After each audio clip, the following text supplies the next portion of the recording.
Hello everyone, welcome back to our channel. So today's video is the developmental abnormalities of the heart. To know about the developmental abnormalities of the heart, first you should see the videos of the development of the cardiovascular system. If you understand the development of cardiovascular system only, you can understand the developmental abnormalities of the heart. Why should you know about the developmental abnormalities of the heart? If you become cardiac surgeon, cardiothoracic surgeon, your everyday life will be with these developmental abnormalities of the heart, and it will be interesting to learn now this topic in detail. So we will move on to the topic developmental abnormalities of the heart. This developmental abnormalities of the heart is accounting for about 1/4 of the developmental defects. So this incidence is high only, and it's more frequent in children of consanguineous marriages.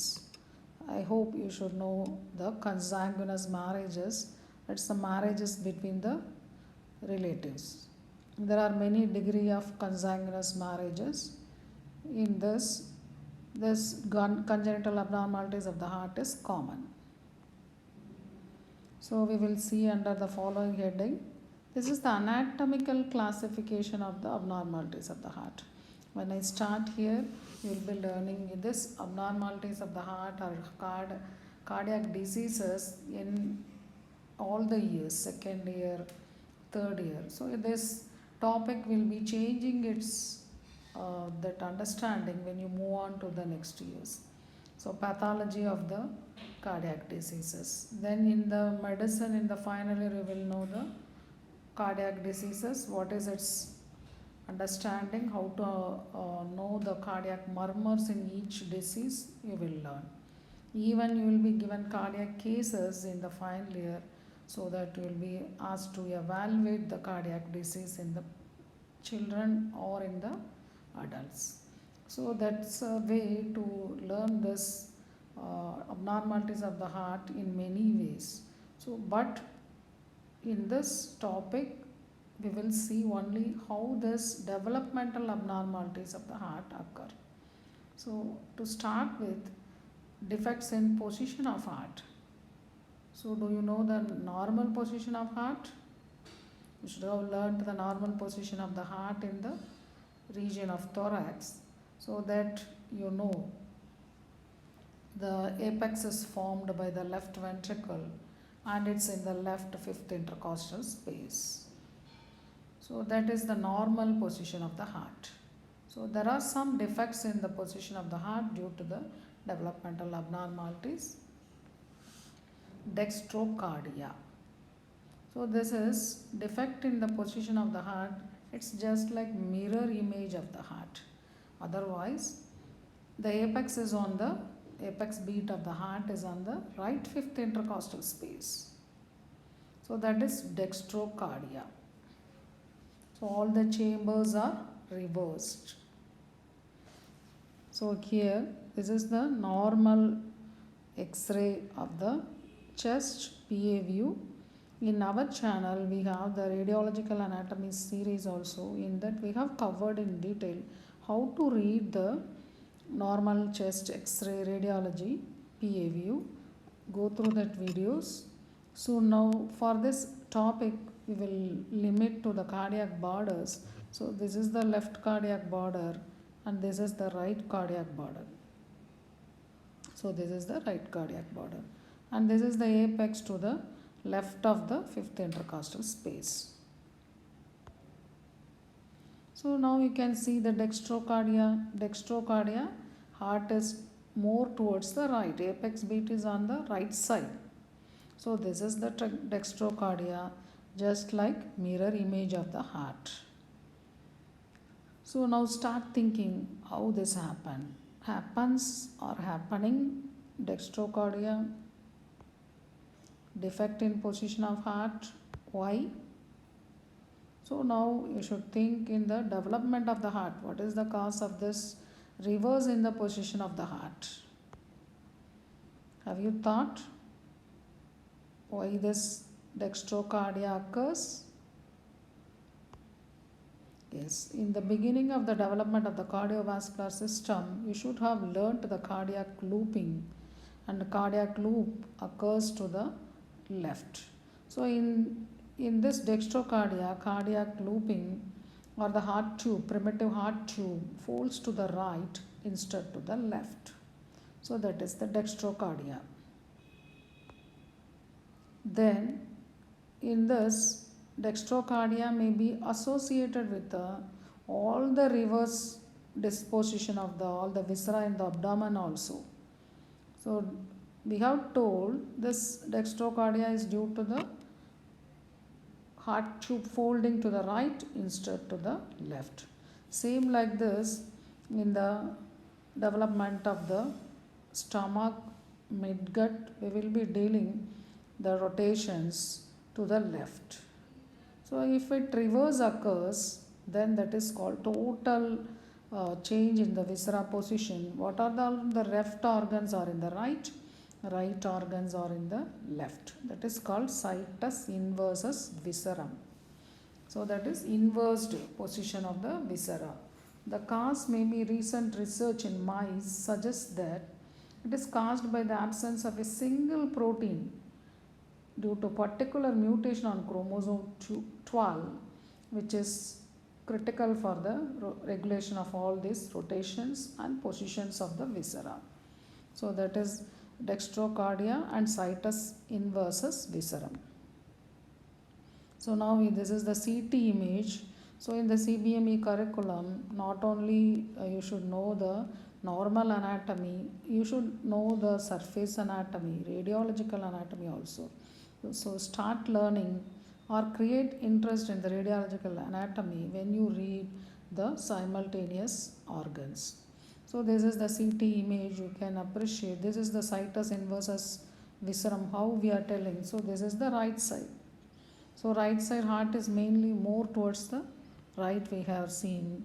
Then if you see here, the spleen and stomach is to the right. Usually the liver should be the right, but here the spleen and stomach is to the right and liver to the left. So this is situs inversus visceram or situs inversus totalis. So we have covered one part of the developmental abnormality, that is the defect in position. So defect in anterior thoracic wall. So it is not related with the development of the heart, but it affects the position or place of the heart. So that's why we have to see this. The heart is exposed to the chest wall, anterior chest wall, anterior thoracic wall through the sternal cleft. So sternum is not formed, and in the sternum we have the cleft. So in our channel we have uploaded the video of the ectopia cardis, the baby which is delivered in our hospital, our government general hospital Vijayawada. So that video is uploaded in the ectopia cardis. You can see for creating interest in this ectopia cardis. So this is the page. So this is the image. Heart is exposed in the anterior thoracic wall. We have to correct this as the newborn is born. Again, think why this happens. Defect in anterior thoracic wall, sternal cleft. Why? So that's why embryology is important to understand every development or every developmental abnormalities. Due to the faulty apposition of the lateral foldings of the embryo, should have learnt the foldings of the embryo, then that is in the 4th week of embryonic life, the foldings of the embryo occur. So then this lateral foldings, 2 lateral foldings will occur. So if they don't fuse correctly, then there is a defect in this anterior thoracic wall causing a major defect, ectopia cardis. So we have learnt this position and ectopia cardis. We will start with the primitive heart tube chambers. First start with the intraatrial septum. There is primitive atrium we will start. Then we will see the in between the atrium and ventricle, atrioventricular canal defects. Then primitive ventricle septum defect. Then we will move on to the conus cordis, then to the truncus arteriosus. So that's the way we will now go through this topic. First, we will start with the defects in the interatrial septum. That is, clinicians will call this shortly as ASD, atrial septal defects. 10% of the cardiac abnormalities. So before we move on to the defects in the intraatrial septum, you should have learned in detail in the development of cardiovascular system in the previous classes how this interatrial septum is formed. So in the primitive atrium, this is the septum primum from the roof of the primitive atrium. When the septum primum grows towards the septum intermedium, in the beginning there is a gap between these two septum that is called as foramen primum. When the septum primum fuses with the septum intermedium, there is a gap in the upper part that is called as septum secundum. Then to the right of septum primum, septum secundum is formed. So this septum secundum and septum primum, there is a gap between these two septa that is called as foramen ovale. So with all this you should have learned.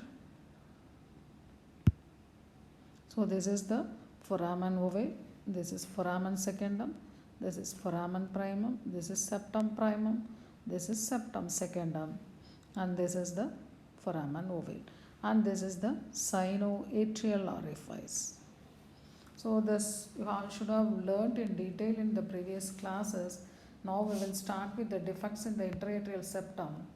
Starts this topic, that is the interatrial septum defects. First is the persistent foramen primum. So in this condition, septum primum, so this is the normal septum primum, it should fuse with the septum intermedium. Then only this foramen primum will be closed. If it is not fusing, then that is the persistent foramen primum. Then persistent foramen secundum. What is happening in this? Foramen secundum is persisting. Why? This septum secundum fails to develop completely, or extensive resorption of septum primum.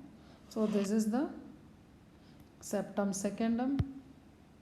So this is the septum secundum, you should know, and this is the foramen secundum. It is persisting. Why? This septum is not forming completely, or this septum primum is absorbed more, so that gap is persisting foramen secundum. Then we have learnt what is foramen ovale. This foramen ovale normally closes after the newborn baby takes the first breath and the respiratory movements start. But this closure of oval foramen or foramen ovale, this is the foramen ovale. This should persist in the intraembryonic life. Then if it is closing, that is a rare anomaly, that is called as prenatal closure. Usually it should occur postnatal. Natal means born. So prenatal, before born. Postnatal, it should occur normally. Then when this foramen ovale should close immediately after birth, but in 25%, so this foramen ovale should close normally. So this is the foramen, we will see that foramen again. So this is the foramen ovale. It should close immediately after birth when the newborn takes the respiratory movements. But in 25%, you can insert a probe so that it goes upwards and to the left, from right to left atria. So it is but functionally closed, but anatomically this is called as propatancy of foramen ovale. But it does not affect this cardiovascular circulation. Then the last interatrial septal defect is biventricular monoatrial heart. It is clear that title itself tells monoatrial heart. then what is happening? There is no septum formation. Complete failure of the septation of the primitive atrium, which is occurring like this. So due to this septum primum and septum secundum, in stage by stage, it is not happening. It is a severe anomaly. That is called as car tricular, trilocure biventricular. That is 3 chambers, 2 ventricles and single atrium. So this completes the defects in the interatrial septum. So what defect next we will see? So after this septal defects we have learned. So first we have covered the primitive atrial septal defects. Now we should see this atrioventricular canal defects. Then we will move on to the ventricle defects. So now we will start with the defects in the atrioventricular canal. So atrioventricular canal you should have learned. It is the canal between the primitive atrium and the primitive ventricle. So starts with the common atrioventricular canal. Otherwise this atrioventricular canal is not dividing into right and left, which should happen normally. So what is the cause, or what is this? What are the features in the common atrioventricular canal? This condition will be associated with persistent foramen primum and patent interventricular foramen. Single AV canal will be guarded, that is the feature, 5 cusps. So you can appreciate now. So that this is the atrioventricular canal is not divided completely, so that both this atrium are communicating freely, but it is associated with the persistent foramen primum and interventricular foramen. So that is the common atrioventricular canal does not occur separately. If it is occurring separately, there is when the persistent common atrioventricular canal occurs, it is usually associated with the other defects also, so that then the circulation will be approximating normally. So this is most common in the Down syndrome. You should know what is Down syndrome. It is a genetic abnormality, trisomy 21. So in that trisomy 21, there are many cardiac abnormalities, and this common atrioventricular canal is one of the common abnormalities in the Down syndrome.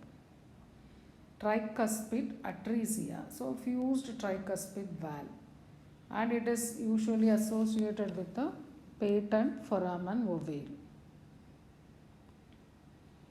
So how, when this tricuspid valve has fused, what is tricuspid valve?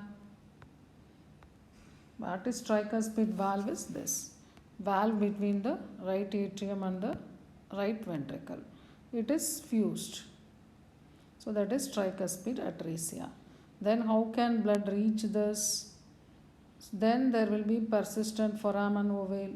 Then there will be the interventricular foramen.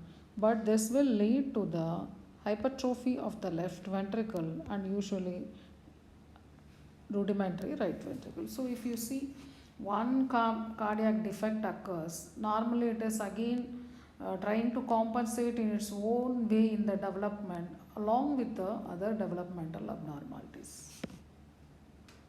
But when you learn the pathology of the cardiac diseases in the next second year, then in the final year you will be learning this cardiac diseases which cause this mixing of the oxygenated and deoxygenated blood. Some cardiac defects do not cause the mixing of the oxygenated and deoxygenated blood. So when the mixing of these two blood occurs, leading to the defect in the oxygenation of the tissues, causing bluish discoloration in the fingers and toes, that will be called as cyanosis. So that cardiac diseases will be called as cyanotic heart diseases. So in the mixing of both oxygenated and deoxygenated blood causing cyanosis will be called as cyanotic heart diseases. In some defects there is no mixing of this oxygenated and deoxygenated blood, then that is called as non-cyanotic heart cardiac diseases. So many classifications you will be learning stage by stage in this cardiac diseases. So we have completed the defects in the atrioventricular canal. Now we will move on to the defects in the primitive atrium. Septum formation in the primitive atrium will be called as interventricular septum. Ventricular septal defects will be called as VSD by the clinicians. It is the most commonest. 20% in the cardiac abnormalities is the VSD. So you will be seeing more cases in your coming years. So to move on to the developmental abnormalities of the interventricular septum, you should know the normal development again.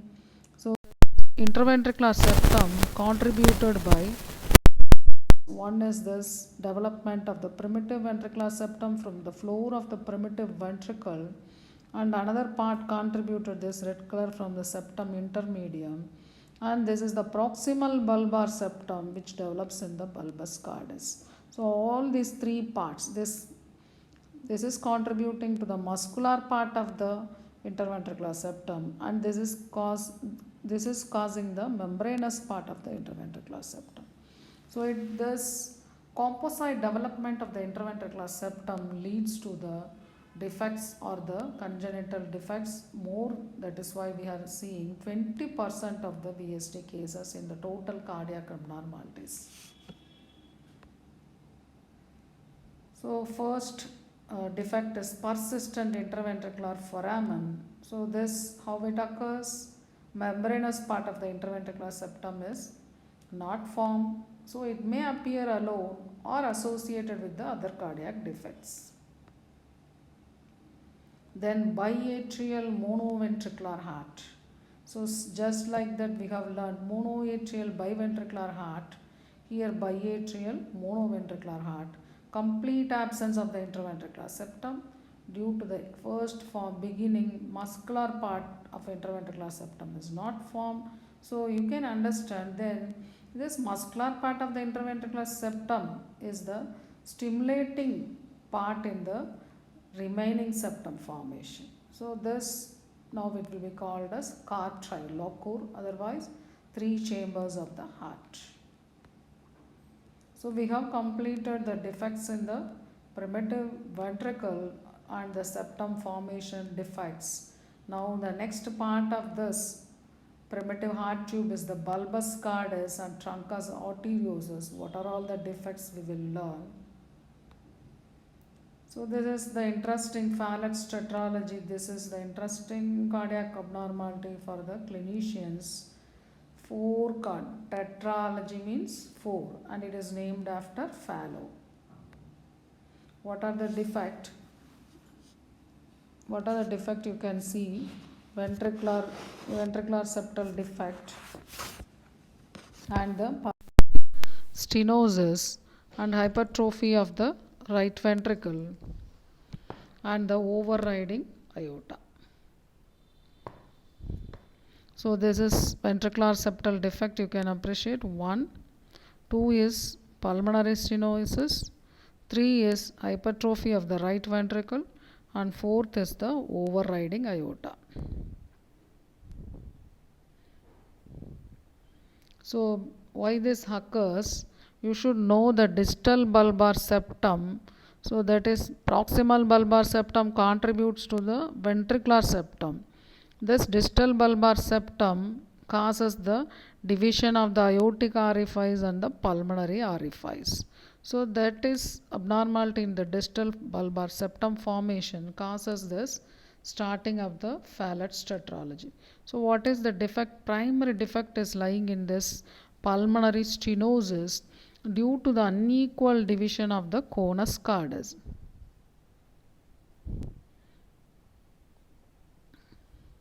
So what is happening in this primary defect lies in the pulmonary stenosis due to the unequal division of the conus cordis.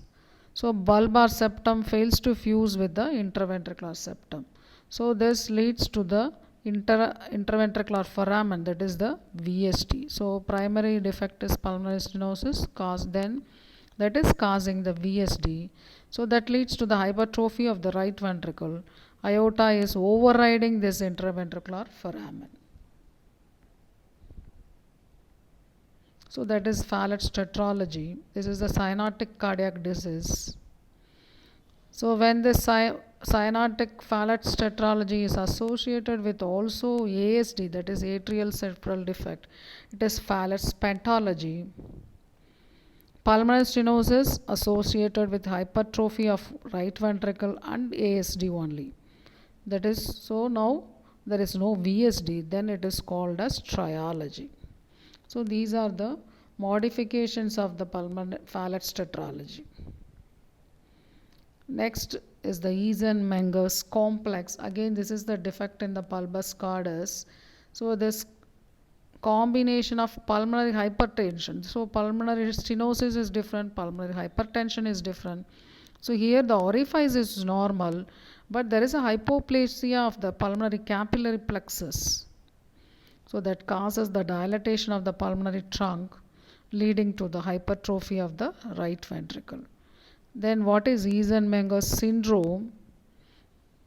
It may be this Eisenmenger's complex when it is associated with ASD, VSD, or patent ductus arteriosus. Ductus arteriosus you should have learned, that is the connecting duct between the two arteries. So you should know how to define ductus arteriosus, ductus venosus. It's a duct between two arteries. Ductus venosus will be present in the liver, that is the ductus venosus, this between the duct between the two veins. So now we will confine to the ductus arteriosus. It is the duct between the left pulmonary artery and the arch of aorta. So it is patent. It is usually it closes after birth. So immediately after birth, some changes occur in the newborn heart. That is, one is the closure of the oval foramen in between the right and left atrium, and this ductus arteriosus also. But if it is patent, it is called persistent, it is called patent ductus arteriosus. So this Eisenmenger syndrome is Eisenmenger's complex is associated with the ASD, VSD, or patent ductus arteriosus. So next is the undivided truncus arteriosus. So what is this truncus arteriosus will give rise to? You should have learnt in the development of cardiovascular system. Truncus arteriosus only should give rise to ascending aorta and the pulmonary trunk. So it should be divided. Truncus arteriosus is the last part of the primitive heart tube. It should divide into ascending aorta and pulmonary trunk by this spiral septum, that is the aorticopulmonary septum. So the spiral septum, if it is not formed, so the truncus arteriosus is undivided. So now you should have understood what is undivided truncus arteriosus. So this is the truncus arteriosus, and this is how the direction of the stream of the blood flow, so that it causes this spiral septum in the truncus arteriosus. That is the reason when you have seen this ascending aorta and pulmonary trunk in the cadavers, there are three different relations in the ascending aorta and pulmonary trunk because this septum is spiral. So this undivided truncus, so this is the undivided truncus, one vessel which is forming aorta and also pulmonary trunk. So this is usually associated with the interventricular foramen, and the pulmonary artery arises from the common truncus. The undivided truncus usually arises above the interventricular foramen. So we are learning now one cardiac defect or is associated with many cardiac defects usually. Transposition of the great vessels. So this reverse spiral attachment of the interventricular septum, that is causing due to the aorticopulmonary septum is reversely attached to the distal bulbar septum, that is causing sometimes, so here in this there is some error, so this is reverse spiral attachment of the aorticopulmonary septum. So it is usually associated with interventricular foramen. So you can appreciate ascending aorta arises from the right ventricle, and this pulmonary artery is trunk is arising from the left ventricle.